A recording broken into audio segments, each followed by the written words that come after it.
Konnichiwa and welcome to Japan, a land rich in history and culture and tradition. I just spent an entire week here in Tokyo researching possibly one of the most sacred traditions of all, creating and introducing to the world some of the most high-tech, cutting-edge, far-out, and sometimes just plain wacky technologies that you and I have come to rely upon every day.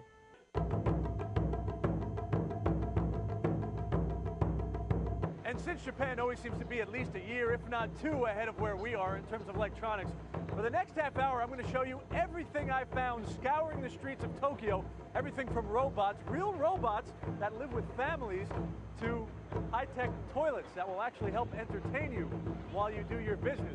But first we start here in the center, the mecca of technology in Japan, the so-called Akihabara district.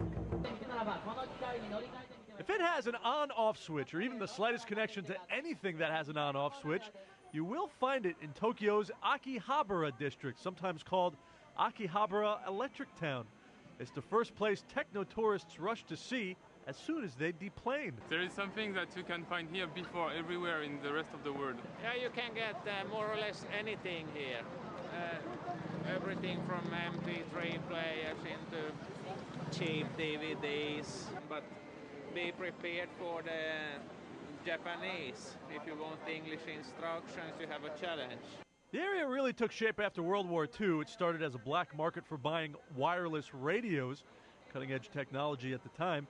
Since then, big stores down to small street vendors sprouted, selling everything from big plasma screen TVs to small component parts for just about anything you can think of. And though you may find some stuff here before it hits the U.S., don't be fooled into thinking a trip to Tokyo will allow you to load up on Sony, Panasonic, and all other made-in-Japan gadgets at lower prices. You could probably get anything electronic, but I'd say that it's more expensive than back from America. And this camera that I bought was about $500 in America. In here, they're selling them for like 80,000 yen, which is about $750. And it's Canon and made in Japan. But if you really want to find some of those quirky, weird gadgets that Japan is sometimes famous for, you're probably going to have to leave the Akihabara district. We actually found this store, King's Idea, in the Shinjuku district with tons of stuff like this. This is a personal ear cleaner. You look in here, and then you can actually see what you're doing as you clean your ear. There's a little camera in here, and this is the lens. Or this next one, which is very Japanese. You put on these headphones, and this is a personal karaoke machine. There's a little microphone in there, and then as you're singing, you don't bother the person sitting right next to you. This pen allows you to scan anything you draw and then wave the image around in the dark, kinda. This security device is ideal for travelers with expensive camera equipment. Attach one side to the camera and the other to your belt. If someone lifts the camera, the alarm starts ringing once the two are separated by about a dozen feet. And these, well, you know how the old saying goes, necessity to dunk a basketball is the mother of invention, or something like that. And just as for the last several decades, Japan has been synonymous with creating top-quality, small consumer electronics, it's now trying to create a similar name for itself in robotics. I know many of you, like me, could swear you unwrapped this guy as a present back on your 11th birthday. Well, he may look familiar, but he is a bit more sophisticated than an old Transformer. This is HRP2, developed by Japan's National Institute of Advanced Industrial Science and Technology. Someday, this fellow or a distant relative may bring you a soda or help in other ways around the house. It has a human-like shape, so it can do in almost similar task with humans. We are thinking first application field is entertainment and education. Actually, so then this is also using for education in some universities. That's an entrance of the humanoid application, and maybe, but in the future, since maybe everyone has on humanoid and do some tasks. Now, little things like walking, grabbing a can of soda, or even just holding the microphone to my mouth may seem simple, but for a two-legged so-called biped robot, these are very complicated procedures. It looks very simple, So humanoid need to detect the location of the fridge and solves in where he should stand and open and grab. This is a standing robot, so he needs to keep the balance. And that's about as far as this guy might go. Developers are already working on HRP3. Most different feature of the new version of the robot is waterproof and dustproof, like automobile, so it can work outside. So the big question, when can you and I get one?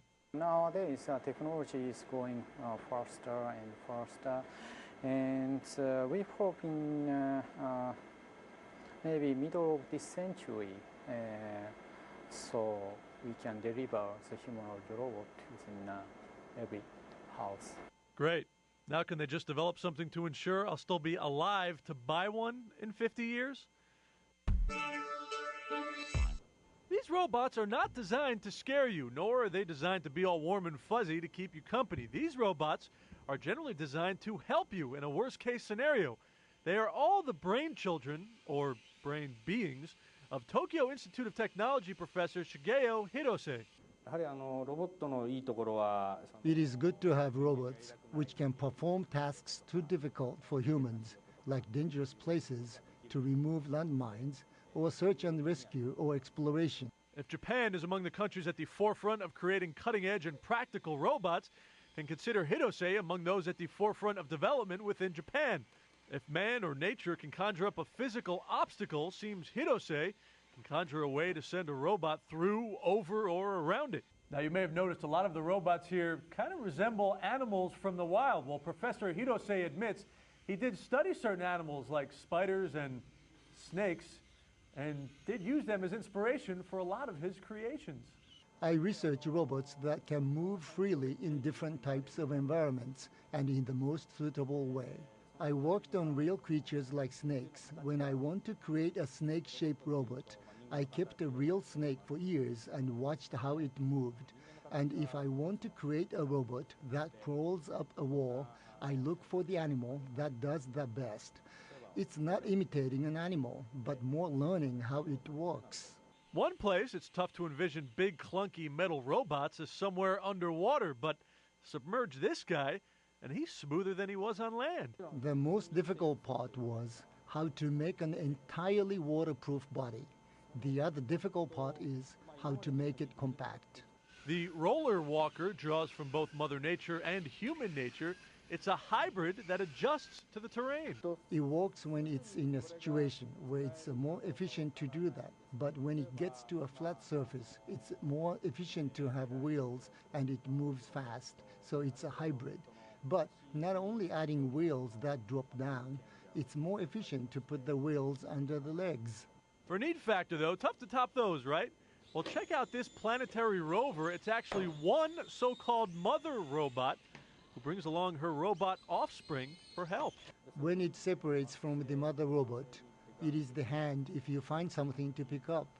It is also to get into smaller spaces. Hirose says the next robot he's hoping to dream up, one that can transport elderly or disabled people. We're going to stop here for a quick break. After this commercial, though, lots more robots, some being used today in homes. And could this one someday turn you into the bionic man or woman?